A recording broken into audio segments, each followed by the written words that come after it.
ladies and gentlemen, Leah Seligman, right here. And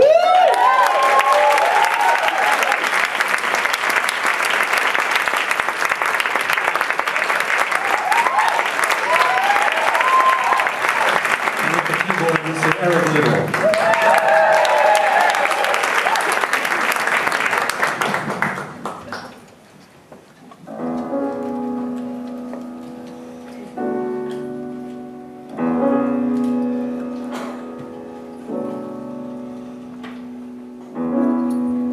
Marry me a little,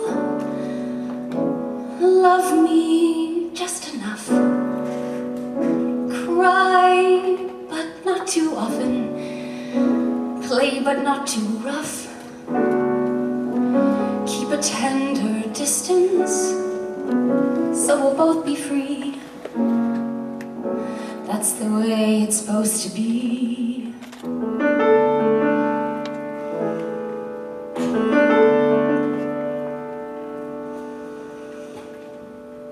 I'm ready, marry me a little, do it with a will, make a few demands I'm able to fulfill, want me more than others, not exclusively, that's the way it's supposed to be.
The simple stuff, keep a tender distance, so we'll both be free, that's the way it's supposed to be.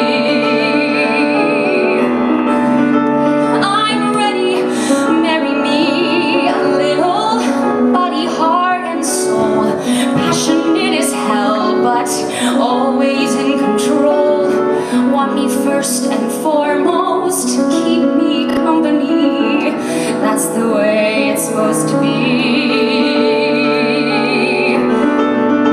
I'm ready now.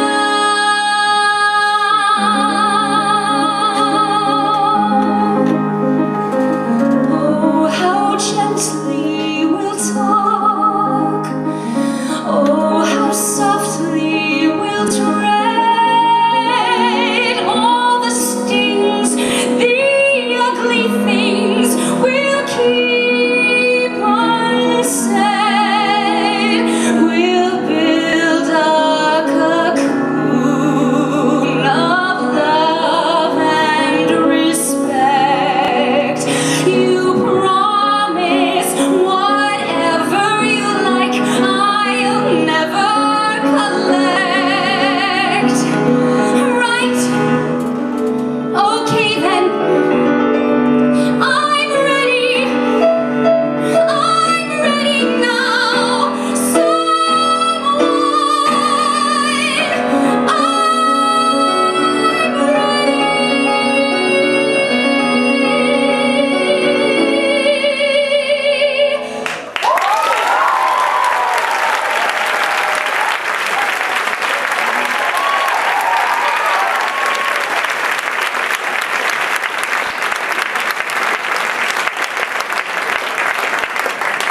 Ladies and gentlemen, your MC for this evening and a PAMTA recipient for his performance in Les Miserables. Here he is, Darius Pierce.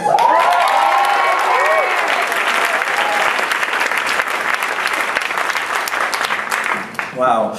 Leah, that was terrible. And that was our opening for the night, so. I'm just gonna call it how I see it. It's gonna be a rough night tonight.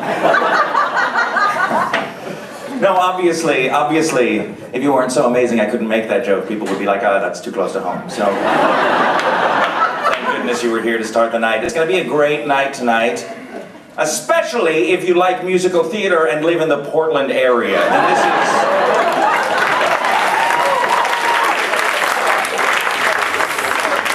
this is gonna be right up your alley. Okay. Hello, and welcome to the 8th annual PAMTA ceremony. And you'll notice that I didn't say PAMTA award ceremony because the second A in PAMTA stands for award. And if there are two things that I am known for, they are grammatical accuracy and being pretentious. And if there is one thing that I am known for, it is being pretentious, and I wish it was the other thing.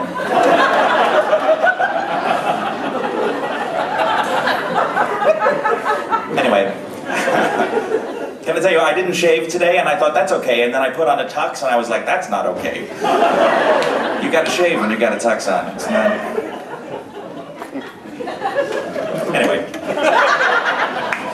8th annual. The PAMTAs started in 2008, and it was a different time back then. No one had ever heard of the iPhone 4. Everyone still thought Lost was going someplace. A white man was president. The Tonys gave awards for sound design. And things were different here at the PAMTAs too. There were nominations for shows like Dreamgirls and Grease.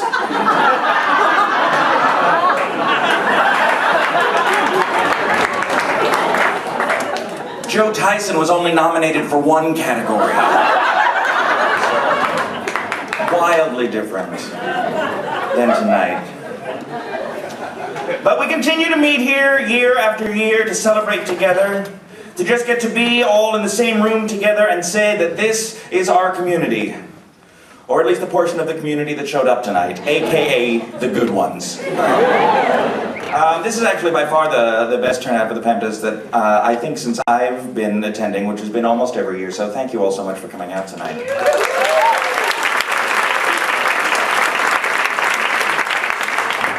We gather to acknowledge, to recognize and honor the outstanding efforts of our fellow artists in all of the disciplines of musical theater.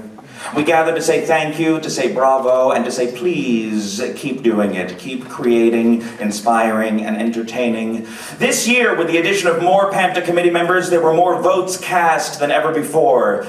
Those committee members and we all saw monsters and flying nannies, drag queens and dream girls, soul singers and greasers, music men and scarlet women and scarlet men and music women, mermaids and Burnside babes, and that was all just at the Broadway Rose season announcement party. All vying for our attention, earning our admiration, all trotting the boards to create the most wondrous event, a live musical. We love musicals. Broadway just had its best year ever in terms of gross and attendance. Why do we... Yeah, sure, we can applaud that, sure.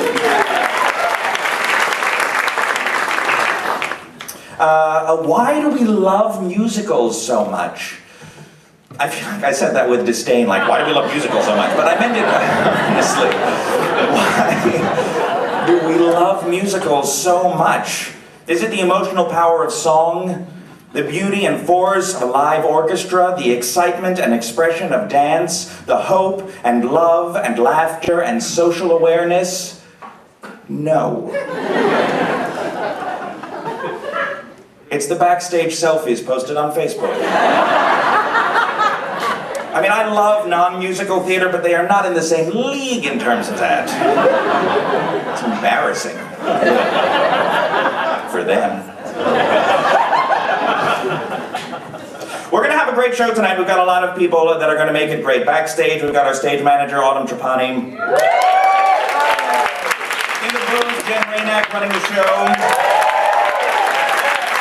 If winning wasn't enough, you're going to be presented your award by Erica Tyler. And no matter what else happens, we are, thank goodness, never going to be far away from hearing music from the Reese Marshburn Trio. This year we're doing something new. To honor all of the nominees this season, the PAMTAs are presenting each nominee in every category with a medallion, with a few exceptions. If you're, I'm not going to call out people, but if you are nominated more than once, you get one medallion. We're not made of medallions.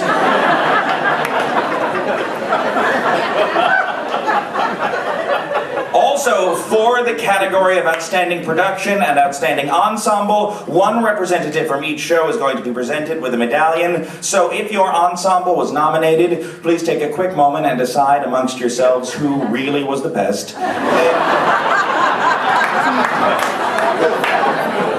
I'll leave that to you, no judgment. We're not going to say you're wrong.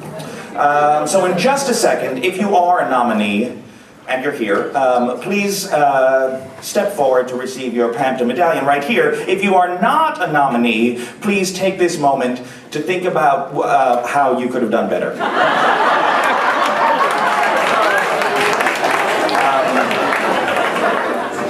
So please, nominees, if you can all please come up and let's congratulate them as they accept their medallions.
That was a mess, but it was way better than any of us saw that going.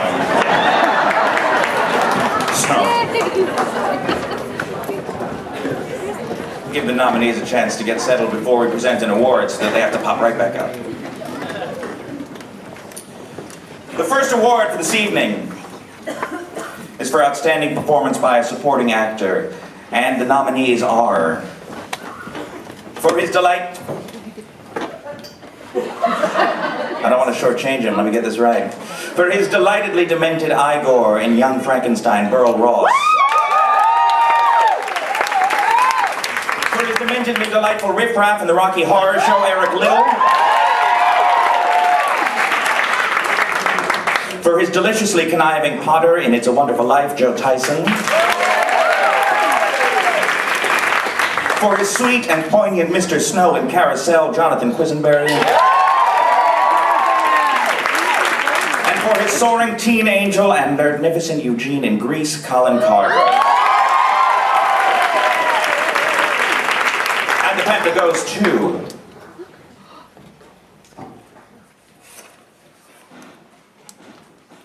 Joe Tyson for It's a Wonderful Life.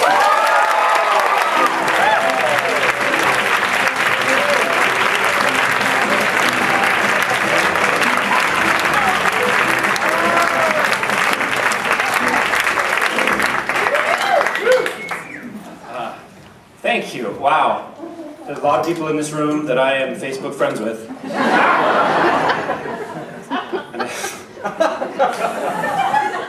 You know what I'm saying.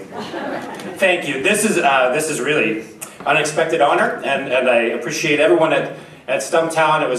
It's always a joy to do an original musical and have the artistic and creative people around throughout the process. That's always a joy. This was a really tremendous cast and tremendous experience. I hope the show comes back, and I hope you can come and see it because it really tells a wonderful story. Thank you very much to all of the composers, Michael and Harrison, Corey Brunish, for your work on the production as our director. My first time being directed by a wonderful, wonderful director. Thank you so much, and thank you for this award. I appreciate it.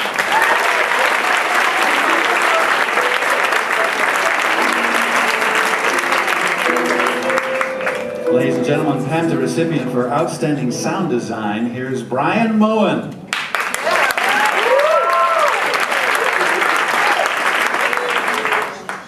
Lights. They were once an open flame.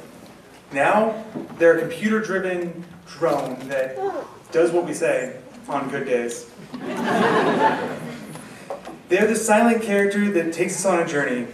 They aid us in comprehending the story before us. Lighting is a primeval. Lighting is primeval in its visceral effect on us. Anyway, the 5 designers who have affected us most deeply this season include, for his deft handling of She Loves Me, Jeff Woods. For his uplifting and heavenly canvas of Carousel, Chris Wheaton. For his fairy tale come to life, Mary Poppins, Carl Faber. For his creepy and crafty young Frankenstein, Kurt Herman. And for his dreamy dream girls, Robert N. Wiesenzer.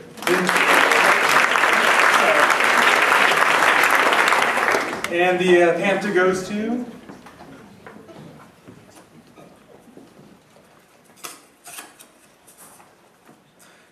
Robert for Dreamgirls.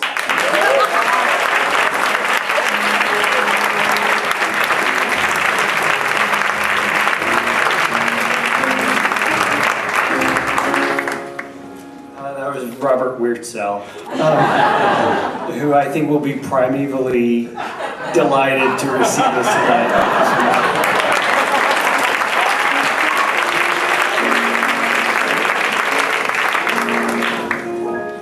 PAMTA recipient for Sweet Charity, and tonight, here's Joe Tyson.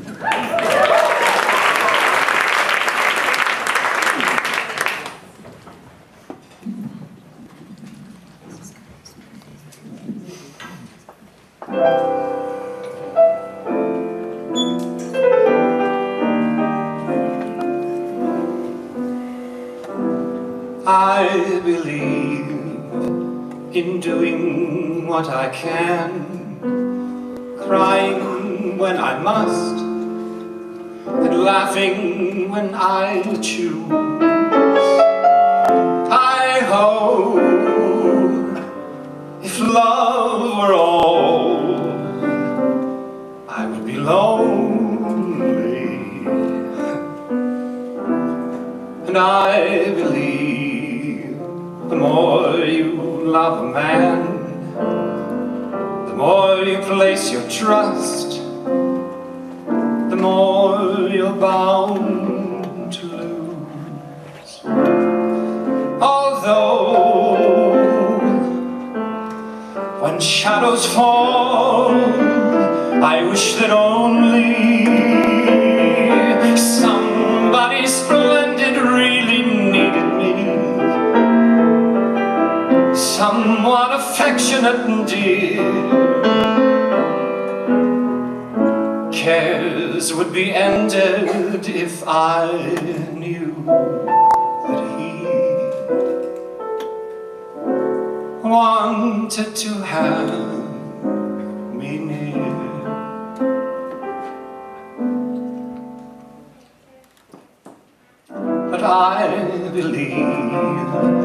that since my life began, the most I've had is just a talent to amuse. Hi-ho, if love were all.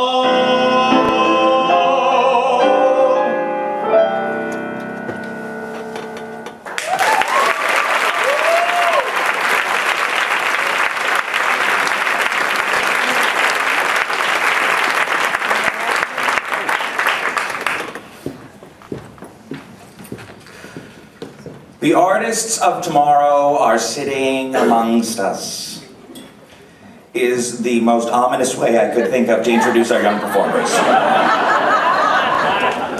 This season saw perhaps more young performers in lead roles than ever before, and it is our privilege to be able to work with, to nurture, and to sit in the audience and watch the next generation of remarkable performers.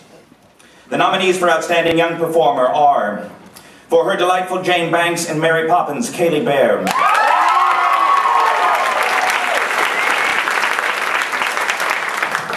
For her exactly equally delightful Jane Banks and Mary Poppins, Libby Ralphie.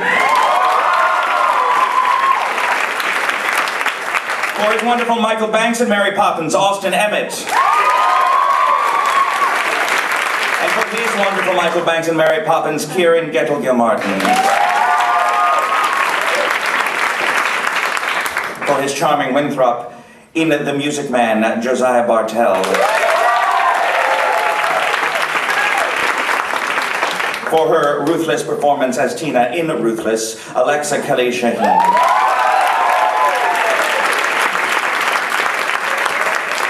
For her triumphant mermaid in The Little Mermaid, Kelly Young. And this PAMTA goes to...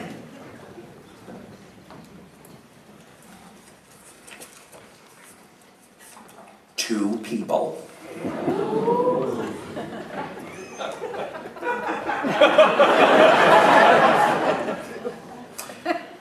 Four people, everyone in Mary Poppins.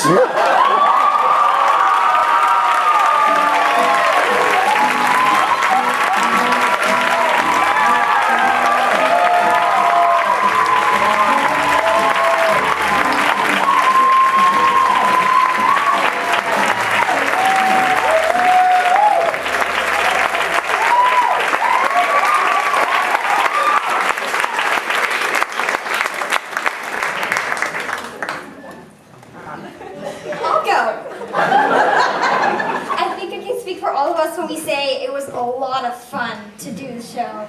And everybody did an amazing job, and it was an amazing experience, and I couldn't be more thankful.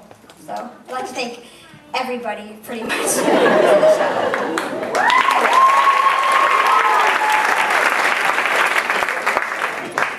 This is really unexpected. I would like to thank my parents and everyone who worked on Mary Poppins, and I am just doing improv. But I'd like to thank Northwest Children's Theater and Sarah Jane and John. So thank you.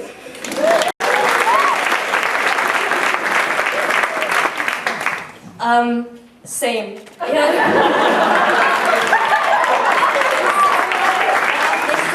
Thanks to my parents and all of my wonderful siblings. Yeah, thank you.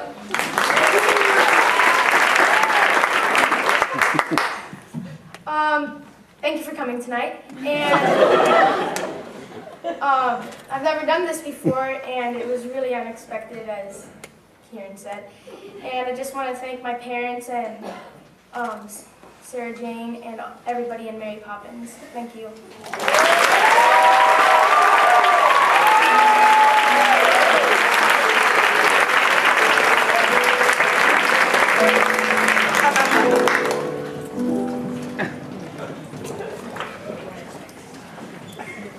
Next, we honor those who make musical theater pulse with, well, sound. Sound design is the heartbeat of theater. It is one element that has catapulted musical theater into this new century. In the days when Ethel Merman was a force in live theater, actors were cast in part on their ability to reach the back wall unaided by microphones. Today, a whisper can be heard in the lobby. Some may decry the loss of the actor's skill at projecting, but sound designers are adding years to singers' careers as just one part of creating a complete, complex audio environment which will then be destroyed by the person chewing gum next to me. For his jolly work on Mary Poppins, Rodolfo Ortega.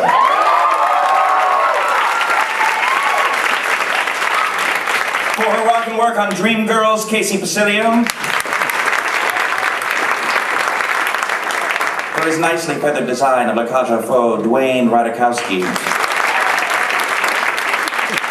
For his electrifying sound work on the Rocky Horror Show, Rory Brashears. And for his profound parade, Gordon Romain. And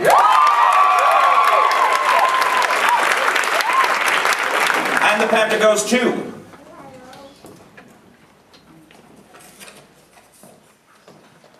Casey Pacilio for Dreamgirls.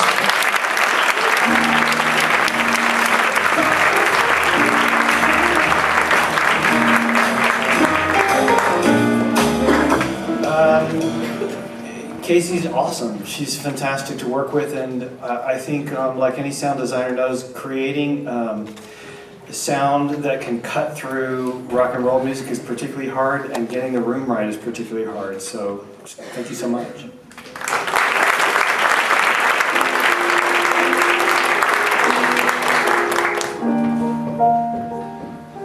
Here's PAMTA recipient and the nominee tonight, Drew Rutledge.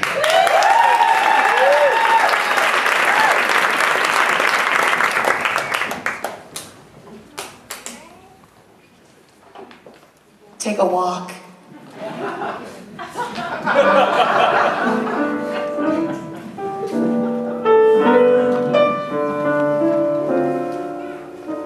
Oh, willow, weep for me. Willow, weep for me. Bend your branches green along the stream that leads to sea. Listen to my plea. Listen, willow, and weep for me.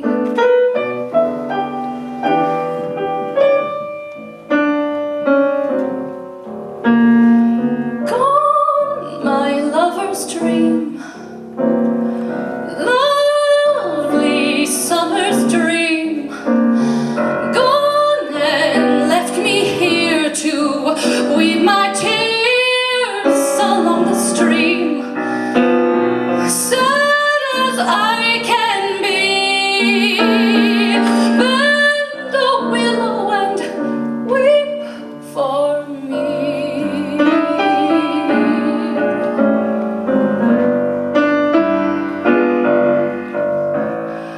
Whisper to the wind and say that love has said to leave my heart breaking and making a moan. Murmur to the night to hide her starry light, so none will find me sighing and crying all alone. Oh, weeping willow tree, weeping sympathy. Bend your branches down along the ground and comfort me when the shadows fall. Bend a willow and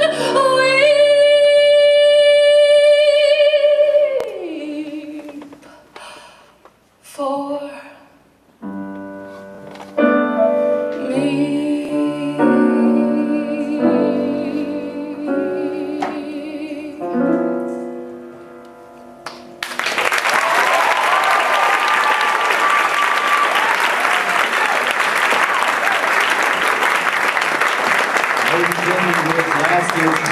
recipient for Outstanding Direction, Mr. Chris Coleman, right here.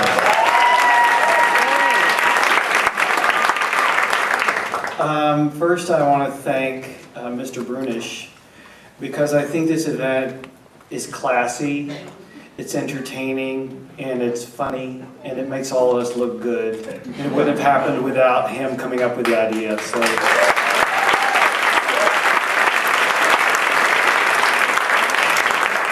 I'm also reminded tonight that when I was in high school, when I was like 10th grade, I would fall asleep listening to my parents' albums of classic Broadway shows, Robert Goulet and Carousel, Robert Preston and Music Man, the original cast of Chorus Line, Ain't Misbehavin'. How I could fall asleep to that now, I have no idea. But it was my introduction to the theater, and it's really what made me fall in love with the theater. So it's really fantastic to see so much talent in this city on display tonight, so congratulations to everybody. So high up on the facade of the Paris Opera House, in gold leaf letters, is the word choreographie, but it's spelled I-E. The point of the story is not that it's misspelled, but the definition of the word. The sequence of steps and movements in dance or figure skating, especially in a ballet or other staged dance. So the nominees for Outstanding Choreography are, for her rip-roaring work on The Music Man, Peggy Taphorn.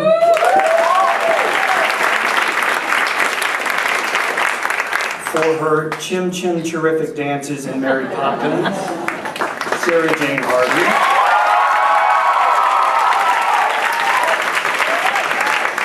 Wow, Sarah Jane, how did you make them do that? For her nuanced and tender approach to She Loves Me, Laura Hazinski. For his hoppin' and boppin' grease, Jacob Toth.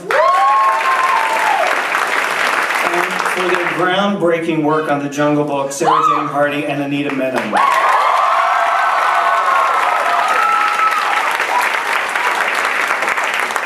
And the PAMTA for Best Choreography goes to Peggy Tappan.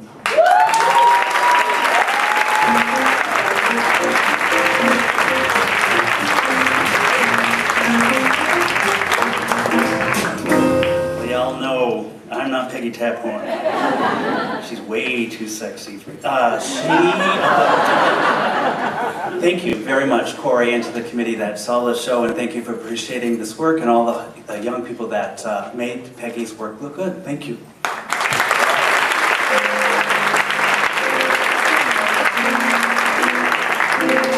The set, the setting, the place where it all happens, the environment, the environs, the location, the locale.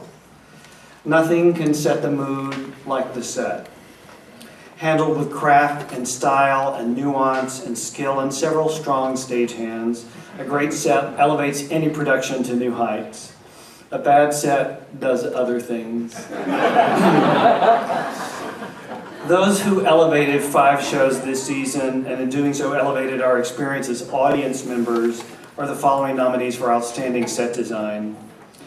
For his grand and glitzy work on Dreamgirls, G.W. Mercier. For his grandiloquent Little Mermaid, John Ellingson.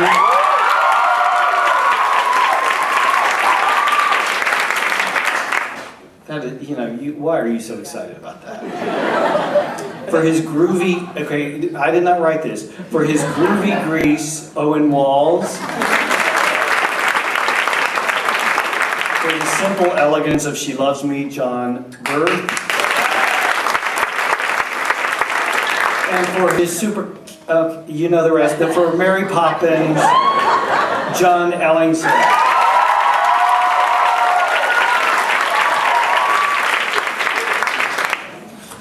All right, what do you think?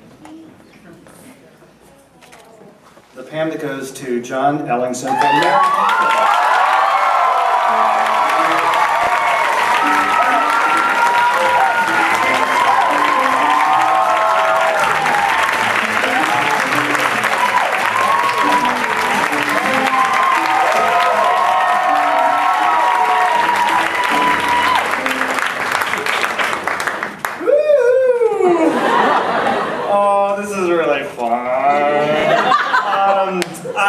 I grew up watching Mary Poppins. I love Mary Poppins.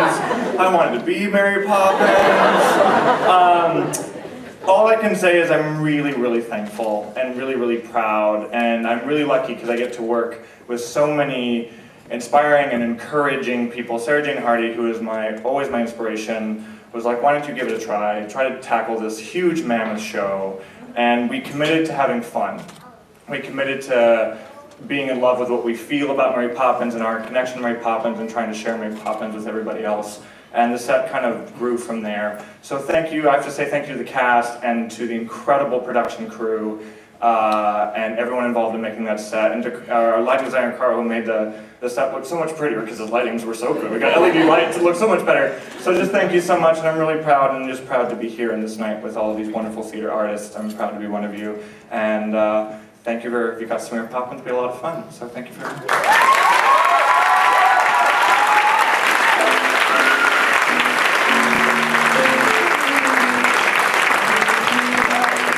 PAMTA recipient as a member of the Outstanding Ensemble for Ablaze, Colin Carver.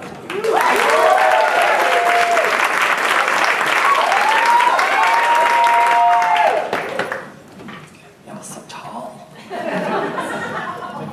I'm gonna make it work.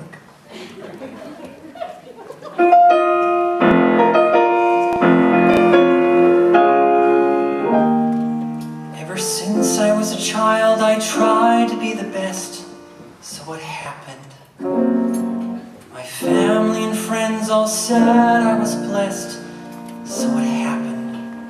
It was supposed to be all so exciting, to be teaching of Christ across the sea, but I allowed my faith to be shaken. Oh, what's the matter with me? I've always longed to help the needy, to do the things I never dared. This was the time for me to step up, so then why was I so scared? A warlord who shoots people in the face, what's so scary about that? I must trust that my Lord is mightier and always has my back. Now I must be completely devout. I can't have even one shred of doubt. I believe that the Lord God created the universe. I believe that He sent His only Son to die for my sins. And I believe that ancient Jews built boats and sailed to America.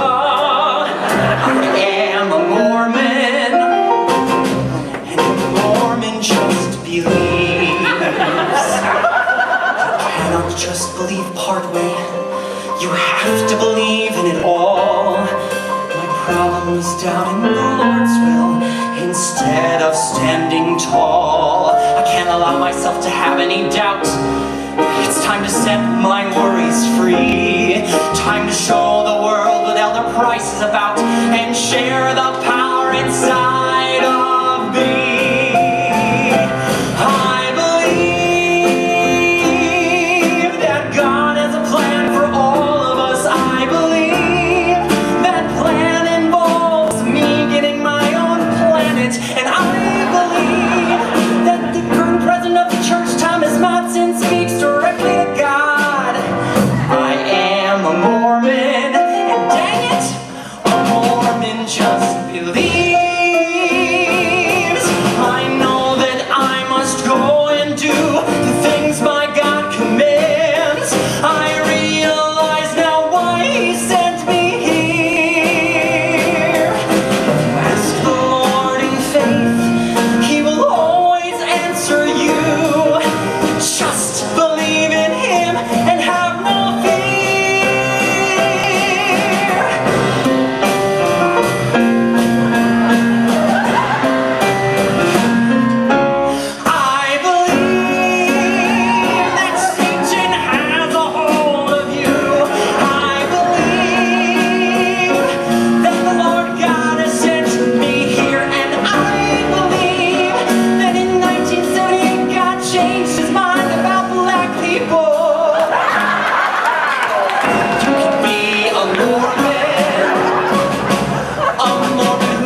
born to do. And I feel so incredible to be sharing my faith with you. The scriptures say that if you ask in faith, if you ask God himself, you'll know. But you must ask him without any doubt and let your spirit grow. I believe that God lives on a planet called Kolob. I believe that Jesus has his own planet as well. And I believe that the Garden of Eden was in Jackson County, Missouri. If you believe, the Lord will reveal it, and you'll know it's all true. You'll just feel it. You'll all be Mormon, and my gosh, a Mormon just believes.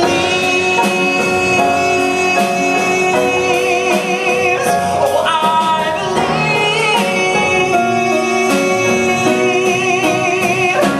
I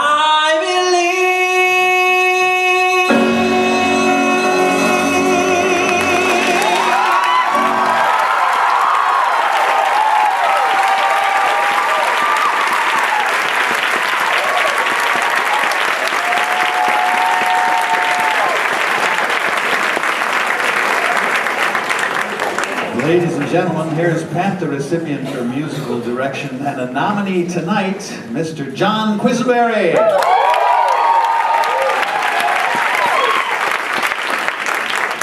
Many, many millions of dollars are spent advertising Broadway shows. First and foremost, among the campaign for any given show is its trademark image, the image that will stay with the show for its entire life. Think Wicked. This image is naturally used on the playbill cover as well. While the PAMTAs understands that the playbill cover does not appear on stage as do the other disciplines honored tonight, we feel it's just as important as any other single element when creating an experience for the audience. That's funny. It's not funny. It's not. After all, well, this is funny. After all, it is the only one that can physically take home with them after the curtain call, barring any illegal cell phone footage, of course. There it is. Thank you. So we honor tonight these outstanding playbill cover designs. For her folk art rendering of 110 in the Shade, Lisa Johnston-Smith. Bursting off the page image for the Rocky Horror Show, Jim Parker.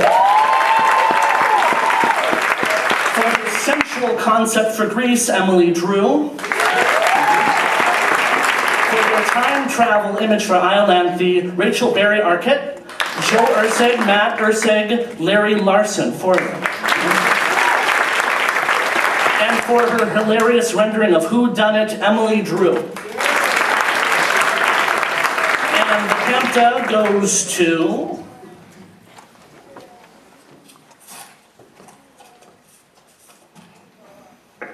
Emily Drew for Who Done It.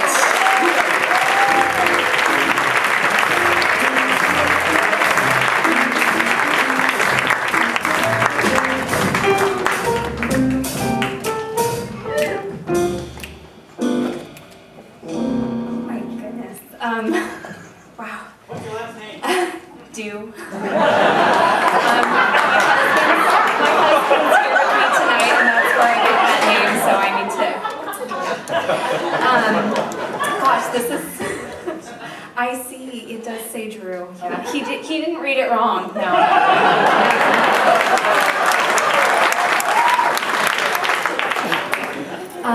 Goodness, I have to thank our photographer, Chris Ryan, who gave me such great images to work with, and of course the cast who did a phenomenal job at the photo shoot, and just it's always a joy to work with the performers, and yeah, thank you.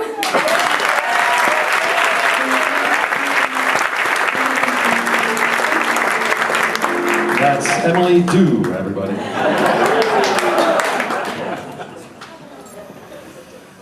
Without costume design, everyone on stage would be naked.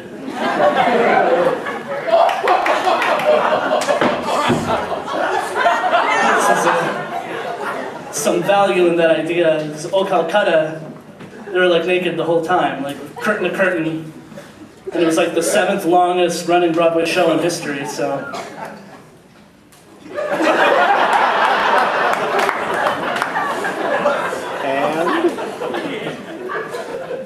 The nominees for Outstanding Costume Design are, for her period-informed yet timeless dream girl, Sydney Roberts. For her step-in-time designs, which were supercalifragilisticexpialidocious for Mary Poppins, Mary Rashawn. For his eclectic fantasies in the Rocky Horror Show, Darren J. Poufal. For her lovely renderings of the period of She Loves Me, Pat Rohrbach. And for her jaunty, saucy, and altogether knee-slapping best little whorehouse in Texas, Shayna Targos.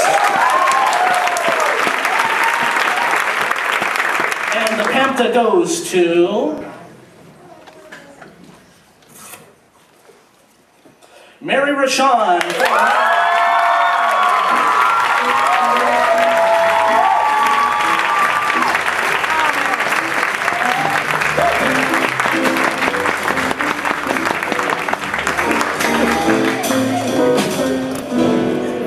Ladies and gentlemen, Sarah Jane Hardy.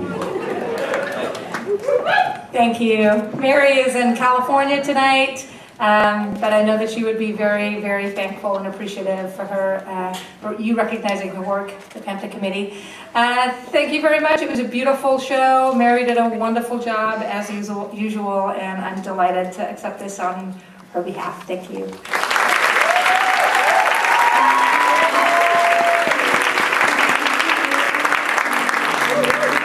Here's PAMTA recipient for It's a Wonderful Life, and a nominee tonight, Chrissy Kelly Pettit.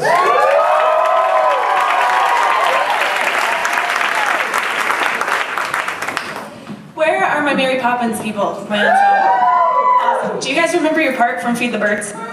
Surprise, you're performing tonight. Just sing along and try to stay with Reese when we get there. Okay.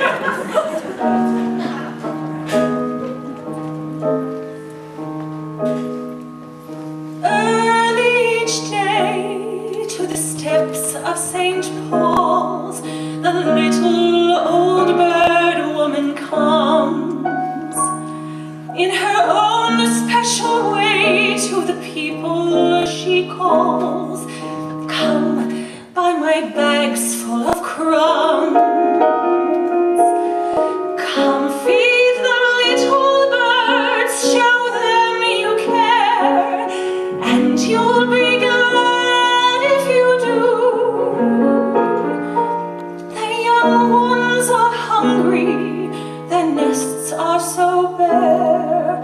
All it takes is tuppence from you. Feed the birds, tuppence a bag. Tuppence, tuppence, tuppence a bag. Feed the birds, that's what she cries, while overhead her birds fill the skies.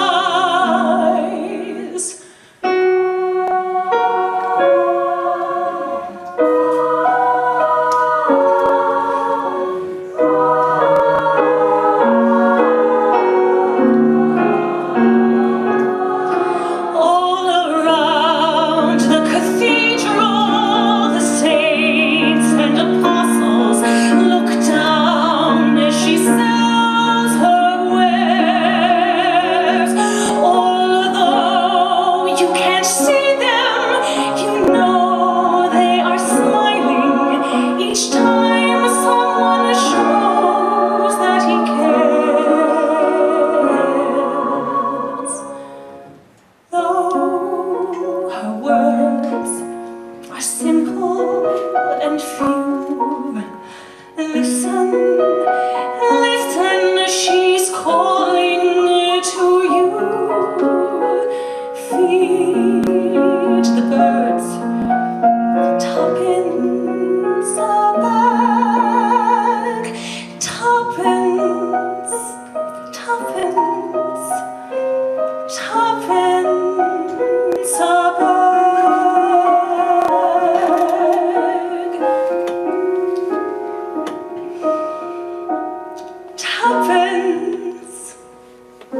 tuppence, tuppence a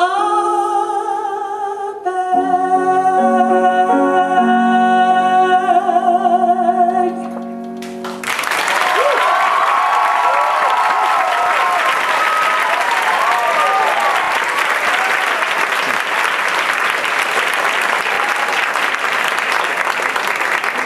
And now here's 50% of the ensemble for last year's PAMTA recipient for Outstanding Ensemble, Lisa Marie Harrison and Emily Soller.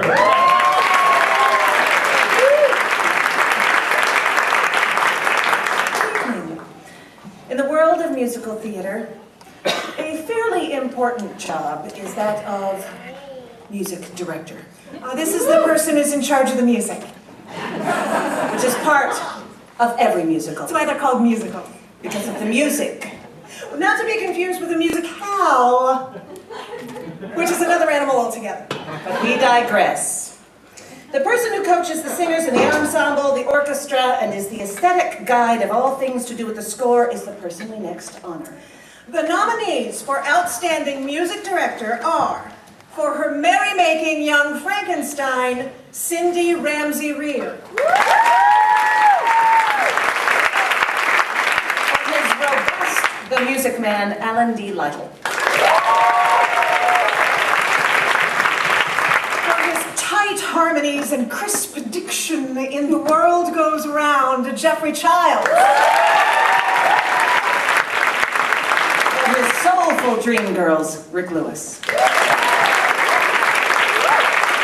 And for her riff-tastic Rocky Horror show, Darcy White.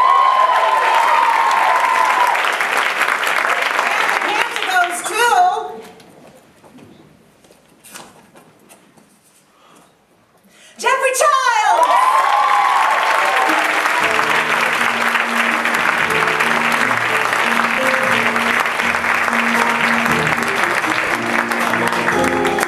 Well, I'm obviously not Jeffrey Childs. He's much sexier than I am.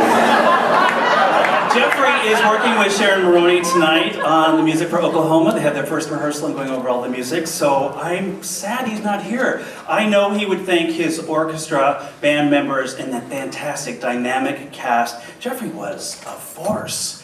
It was a terrific show, and thank you, committee and Corey, for honoring him with this award. I can't wait to give it to him. Thank you.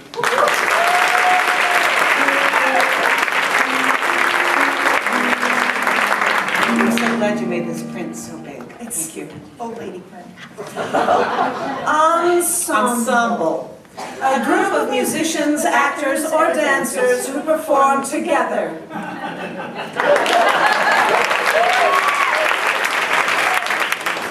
This award is not presented at the Tonys because they are not as cool as we are. It is fully expected that all casts will become a cohesive unit, acting in concert, all focused on the common goal of telling the story at hand with the greatest of artfulness their skills will allow. As we all know, it does not always turn out that way. Shows have closed on Broadway simply because the cast could not get along, and so this award is not to be taken lightly. The alchemy created by the director during the rehearsal process is critical to the ongoing chemistry throughout the cast and throughout the run. In film, for example, you shoot the scene and you may never have to see each other again. But in theater, you show up to work every day and share not only the stage, but often a dressing room as well. Not to mention the bathroom. I'm sorry about that. Did you break your... I got it in my purse. Hoopery, I'm just saying. Tools of the trade. The work of the ensemble acting in concert is often the greatest achievement of the night. The nominees for Outstanding Ensemble are, for their passion and sensitive rendering of the story of Leo Frank, the cast of Parade.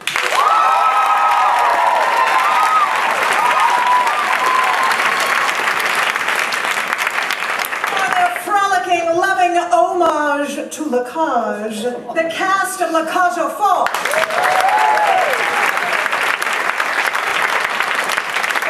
For telling of the rise to fame of a 60s girl group, the cast of Dreamgirls. For their groundbreaking candid and truthful telling of a man's search for fulfillment, the cast of Tick, Tick, Boom.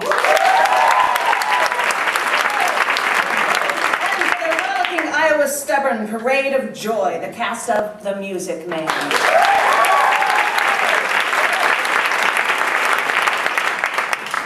And the PAMTA goes to the cast of Parade.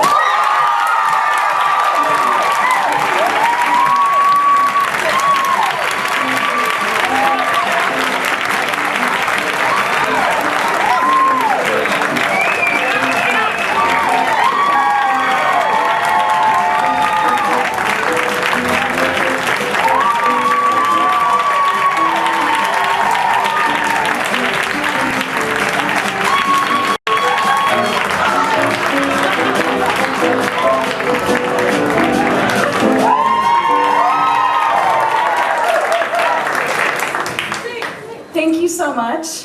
This was a really incredible opportunity to tell a very important story, and the whole cast was so grateful to Shanda for making sure that this story was told and that this incredible composer's work lived in this town.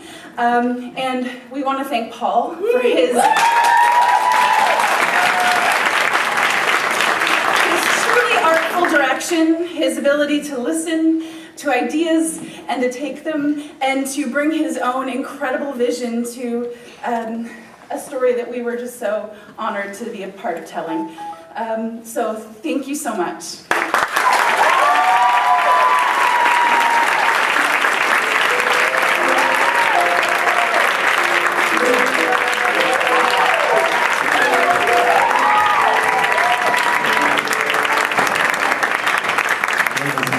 Please welcome Mr. Don Mason.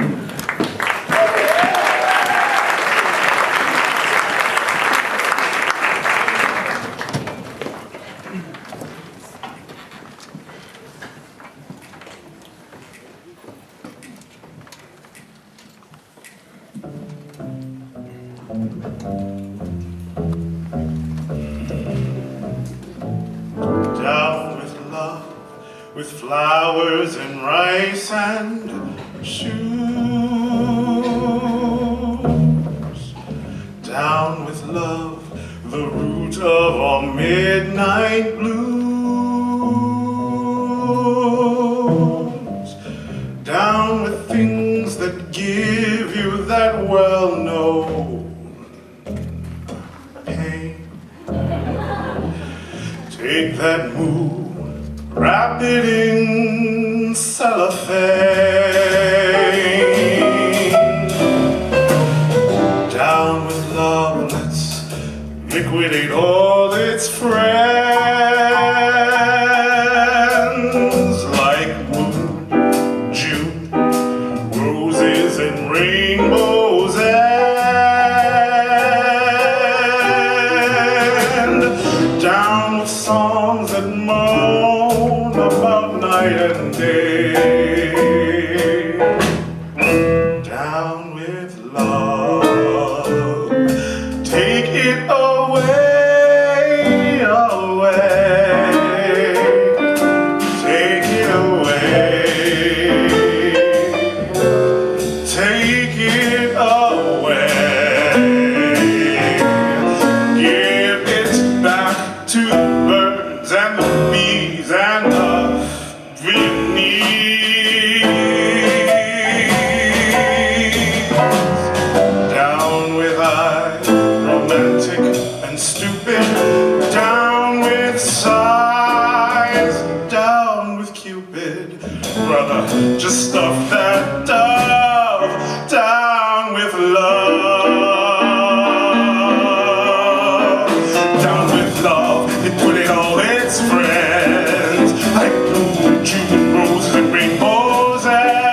say either, I say either. When I'm happy, mister, you say neither, I say neither. Either, either, neither, neither. Just call the whole thing off, take it away. Take it away. Give it back to the birds and the bees and the Viennese.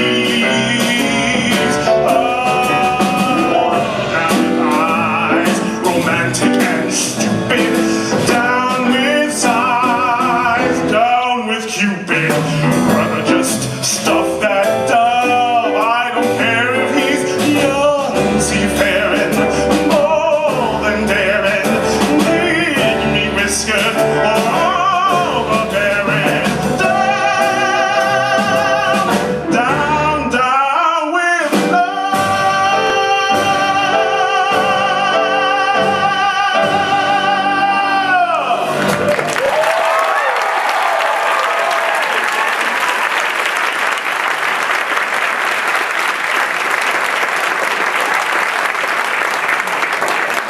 Ladies and gentlemen, please welcome to the stage Annie Kaiser and Megan Misselin.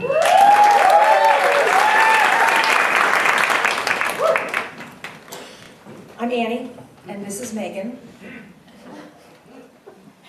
And we've been asked to speak in tribute to our dear friend and talented colleague, a beloved member of our Portland musical theater community, Elizabeth Erickson. Most people called her Biz. Sometimes I called her Bitsy. She was very nicknameable. Biz passed away on the afternoon of Sunday, May 24th, 2015, surrounded by family and friends, all singing show tunes and ABBA and Disney songs and saying our unanticipated goodbyes. She was gone quickly and gone too soon. She was not yet 30 years old. Gone too soon. In Biz's case, it's an extremely resonant statement. She had so much more to do. She was not done here. When a community loses a loved one so young and vibrant and talented, the loss seems that much more unjust, that much more incomprehensible. Even standing in that hospital room, it was difficult to fathom that she was actually leaving us. And 3 weeks later, it seems impossible that she is not here at this celebration with us tonight. Biz was a trained and talented dancer and choreographer, and she was eager to continue to grow as a performer and to have opportunities to do her best work. She was not done here. I worked with Biz on all 3 incarnations of White Christmas at Lakewood Theater Company. And she also performed and choreographed for me in the summer children's musicals at Broadway Rose Theater Company. This is what I know to be true about Biz. What made her just a little different from the rest of us, and what has caused her loss to be felt so keenly by all who loved and knew her. She would sacrifice whatever she needed to ensure that every single person involved in a production had a special experience. A magical experience, even. Cast, crew, creatives, orchestra, volunteers, audience members, every person. Biz would get to the theater 2 hours before call to groom wigs and mend fishnets to ensure that every lady in the ensemble felt beautiful on stage. Biz would take on the task of being in the wings to help with a quick change because her dependability and sassy sense of humor distracted and soothed a nervous leading man. Biz would befriend a younger castmate who felt daunted by being in the company of so many adults. She had been there herself and knew what that felt like. Biz would pull an all-nighter to help hot glue music notes to sparkly I Love a Piano hats. She would do secret research to find out what candy and baked goods the crew and orchestra preferred so they would feel appreciated and included. Biz would track the ticket sales on a slow weekend and text me at 1 a.m. wondering if there was anything she and I could do to get more audience to come. And as much as she loved being on stage, and Biz loved being on stage, her favorite part of doing the children's shows was the time she spent signing autographs on the kids' programs for 45 minutes after the performance was over, giving them an opportunity to talk to their magical character they had just seen her play on stage. Their experience mattered to her. It all mattered to her, every detail. She knew that it takes a tireless, optimistic investment of time and care to create a magical and memorable theater experience. Her sacrifice and her love of what we do, what we create together, influenced and inspired everyone around her. That is quite a legacy.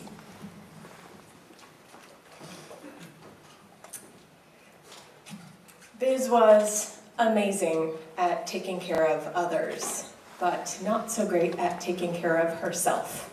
And despite the urgings of many of her friends and family members multiple times, she didn't get health insurance. So I hate to think of the ifs, but it's very possible that it could have made a difference in more ways than one. So if I may get up on my little soapbox and put on my mom jeans and urge you that if you do not already have, if you're not insured by one of your many day jobs, through a union, through a partner or family member, please get covered, even if it's just major medical.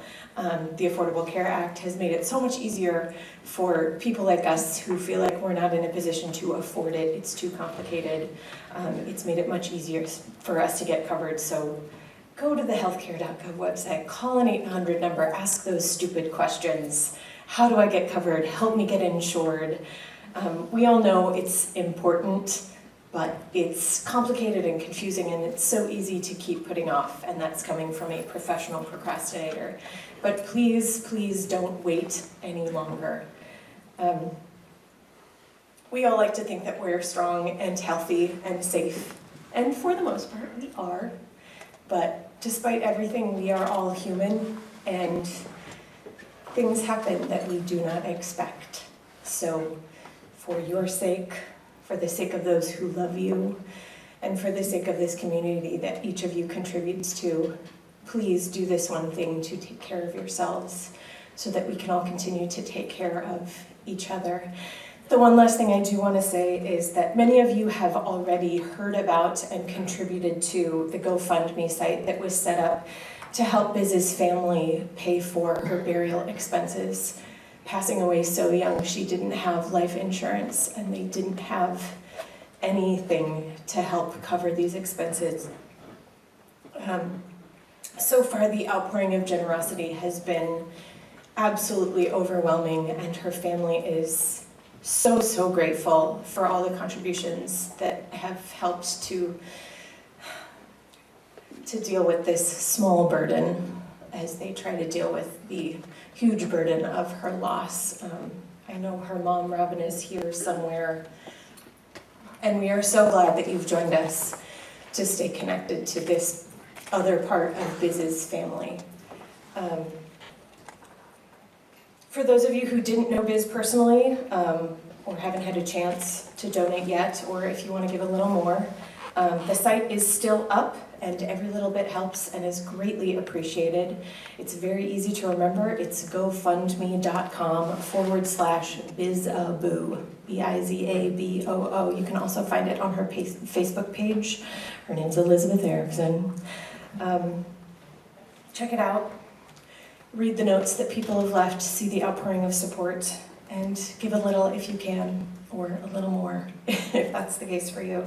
I'm sure I speak for Biz's family and all the friends and loved ones who mourn her loss, that you are truly a wonderful community to be a part of. And I'm personally so grateful for all of the support that I've seen in these last few weeks. Thank you so much. And as I said before, please take care of yourselves and take care of each other. Thank you.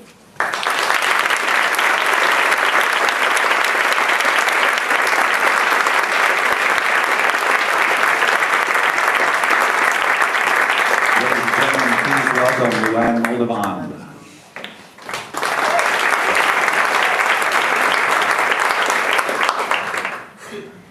Hi, thank you to Corey for inviting me to speak about Ted Roysum and the very unexpected and shattering loss. Ted said yes couple of decades ago, I moved from Los Angeles to Portland with my then husband, David Morrison. He opened a used and fine bookstore in an old warehouse off Hawthorne. Standing in its cavernous emptiness, he said, "Why don't you start a theater in here?" "No way," I countered. 10 seconds later, I was salivating over the possibilities. I found my way to a production in town, in the basement of a building. I discovered later the New Rose Theater. The play was pretty decent, but I was most taken with a particular actor whose character remained in a wheelchair. Ted and Vanna and I talked about that when he was in hospice, and none of us could recall the name of the play. But I remember the dark plaid blanket folded neatly across his lap. I remember a twinkle in his eyes. I remember feeling utterly entranced. A few days later, I was downtown Portland. It was a bright, sunny day, and by some fluke, I saw the same actor from the play. He seemed approachable, so I approached him. Said something clumsily about loving his work, and his blue eyes sparkled. And we launched into the theater talk, which led us to the let's do something together talk. And I tried out my literary cabaret idea on him, and his eyes glinted. And this actor named Ted said yes. We were in Nyla McCarthy's house. Nyla and I knew each other from college years prior, and I found her here in Portland. We traded in creative enthusiasm in her living room, Nyla, Ted, Joe Cronin, and I, over a short story I wanted to dramatize, Address Unknown, an eloquent, riveting indictment of Nazism told entirely in letters between two best friends. It was Signet's inaugural production, and with Ted and Joe starring, it was riveting. We were off and running. Ted was as compelled by the treasures of books on the shelves as what was happening on the stage. During a rehearsal break, you'd find him outside the bookstore, book in hand, cigarette in mouth, deep in thought. Lucky for me, Ted said yes to Signet and to the bookstore. He played Chief Investigator Robert Strickling of the HUAP Committee for Bertolt Brecht in Dark Times, and the morally ambiguous husband in The Jewish Wife. He was, among others, Kafka in Mille Dolce Amor, Letters of Love on Fire. A pained vulnerability pervaded one of the letters, and after working the moment over a few times, I felt his unmistakable sonorous quality was at odds with Kafka's powerlessness.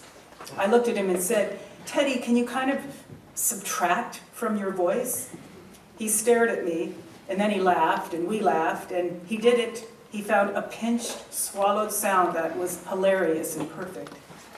He was the hunger artist in Occupational Hazard, many parts in Kings and War Music, and one of a cast of 6 playing 25 roles in The Wild Party. During rehearsals, he called me one day to say, "Honey, Signet is cutting edge." "What do you mean?"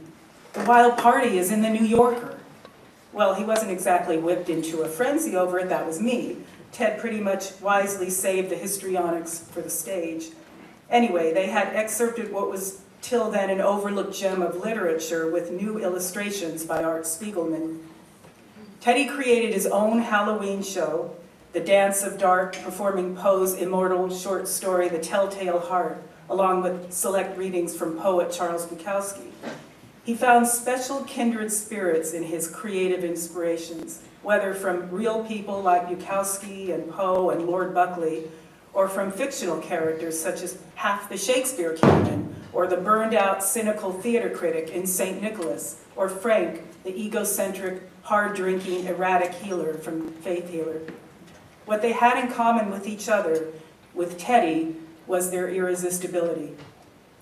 The number of people in the audience never mattered to him. He delved so deeply and told a tale so ferociously because he couldn't do it any other way, because his life lived on the stage invariably wrenched every morsel of the human condition out of each resonant vowel and every echoing consonant. We'd have conversations where Ted would ponder over an idea, some book or story to bring to the stage.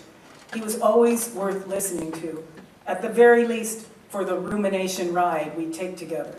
One such idea was his one-man Shakespeare project. I went to his and Tim's apartment, and he brought out the sacred text, a messy pile of dog-eared sheets of papers with printed stanzas and lots of handwritten scrawls. I thought, really? Is this a play here? I asked him to read it to me. I had never heard anything like it before. Ted's adaptation of the 7 tragedies was ingenious. It felt like a musical composition, and I proposed bringing in a jazz trio. We met with my friend Andre St. James, who rallied to the idea. He brought in 2 exceptional musicians, and we embarked on a joyful, fascinating, inspired collaboration. Variations on a Bard was born against a brick wall and ripened into a tour de force. That was early in Signet's history. I was just getting to know the reviewers. I called Bob Hicks after he saw the show to see if he might include a review. He said, "Oh, I'll write a little something. Do you have a picture of Ted?" This was before electronic everything. I called Ted, excitedly told him Bob was publishing a review but needed a photo. Ted had a headshot on hand, so I raced over, only to be greeted by Ted regretfully informing me he couldn't find his headshot. That was the kind of actor he was. Genius artist, lacking anything within the realm of practicality or commerce. "Don't worry," Bob said. "I've got an image from a past show." The next day, I tore into the paper and discovered Bob's little something was a full-page rave. The photo, an entirely incongruous shot of a smiling Ted from Country Girl. Didn't matter, 200 people showed up that night and we happily extended. Ted said yes many more times, to the Anarchist Convention, to the setup, another gripping ensemble piece, to Faith Healer and St. Nicholas, and to his demons. Shows would come and go and phone calls would transpire. A conversation with Ted did not dwell in small talk, but rather in the underbelly of language. So it might sound a little Marty-like, Ernest Borgnine on the front stoop, but beneath the elliptical banalities were anguish, yearning. Instead of, "What are you doing tonight, Marty?" it went something like this. Ted, "How are you, honey?" Me, "Oh, all right, still job hunting." "Oh God, I'm sorry, Jesus." "Oh well, you?" "Yeah, the same, a little something here and there." "Yeah? Working on a couple ideas." "Great, let me know." "Oh, you'll be the first, but coming out the gate, nothing." "That isn't right, Teddy, it's just not fair, it riles me." "Oh, don't worry, it's okay. That's the way it is." "It's depressing." "Oh, I know." And he did know. Last year, I was walking down Hawthorne and saw him on a bench waiting for a bus. It used to be I saw him and Timmy on Hawthorne, or at Fred Meyer's, but now, Timmy having suddenly passed away, he was by himself at a bus stop, looking pretty forlorn. We caught up on this and that, and I almost left when I mentioned my daughter's, Alex's, upcoming fundraising event for type 1 diabetes. It's mostly kids and adults singing, but do you want to do Lord Buckley with Andre? And Ted said yes. Brilliant, that is something we can all agree on. That's common ground. Ted Royston was brilliant.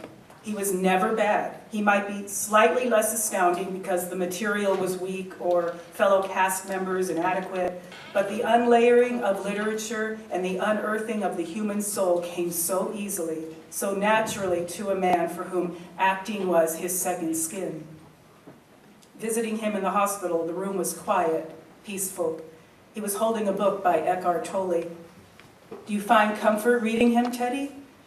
"I do. He keeps me in the now." Ted Royston said yes to me on the street, and he said yes to the bookstore. He said yes to Signet and the unconventional, the cerebral and the intimate. He said yes to our friendship and to his spirit. He said yes to leaving. Rage, rage against the dying of the light. Ted did go gentle unto that good night.